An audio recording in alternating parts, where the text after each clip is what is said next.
On définit la désinformation comme étant des contenus faux, ça peut être texte, audio, vidéo, qui sont publiés volontairement.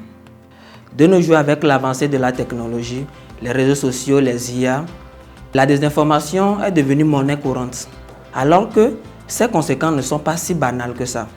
Aujourd'hui, rien qu'avec un smartphone, nous pouvons détruire la vie de quelqu'un, créer des désastres ou encore troubler l'ordre public. Moi, je me nomme Gaglo Coco Pierre, candidat à la 11e édition des JVF et ingénieur des travaux agricoles diplômé de l'INFA de Tové. Si je vous dis, les engrais chimiques bien sûr, sont nuisibles pour l'homme, est-ce correct? Non. Mais si vous avez répondu oui, ce n'est pas si faux que ça. En général, les engrais, s'ils sont en contact avec la peau ou bien avec les yeux de l'utilisateur, ou encore ils sont mal stockés, ou encore ils sont mal dosés, ils peuvent causer des dégâts. Ils peuvent nuire à la santé du consommateur, la santé des cultures, à la santé de l'utilisateur ou encore nuire au sol. D'ailleurs, même les engrais biologiques, s'ils sont mal utilisés, ils peuvent avoir des conséquences négatives. Mais rien de tout cela ne fait des engrais des ennemis de l'homme. C'est ainsi que dans la société aujourd'hui, nous faisons face à la désinformation et à des intox et c'est devenu comme un virus qui pullule autour de nous. Qu'est-ce qu'on peut faire face à cela? Comment est-ce que nous pouvons agir pour que la désinformation ne puisse pas venir de nous? Qu'est-ce que nous pouvons faire pour ne pas tomber nous-mêmes dans la désinformation?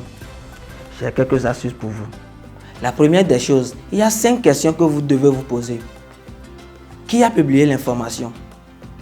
Quand est-ce que l'information a été publiée? Comment est-ce que l'information est publiée?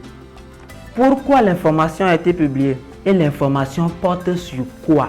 Une fois que vous vous êtes posé ces 5 questions face à une information, vous allez voir que tout devient beaucoup plus clair pour vous. Et une chose, si jamais l'information a suscité de l'émotion auprès de vous, prenez votre temps, calmez-vous, laissez passer l'émotion et après posez-vous les questions valables et rien qu'après avoir fait cela, vous publiez ou bien vous partagez l'information. Ça vous évite de publier des fausses informations ou bien de partager des informations qui sont fausses. Au-delà de cela, faites attention aux biais cognitifs. Ce n'est pas parce que c'est un coach ou bien une autorité ou encore notre pasteur qui l'a dit que l'information est vraie.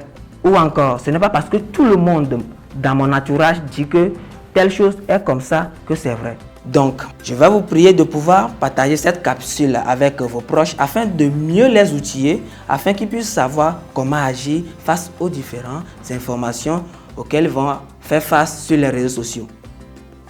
Mais avant toute chose, on dit que la charité bien ordonnée commence par soi-même, non? Est-ce que tu t'es posé les 5 questions face aux informations que je viens de vous balancer? Est-ce que tu as essayé de vérifier les faits? Ciao.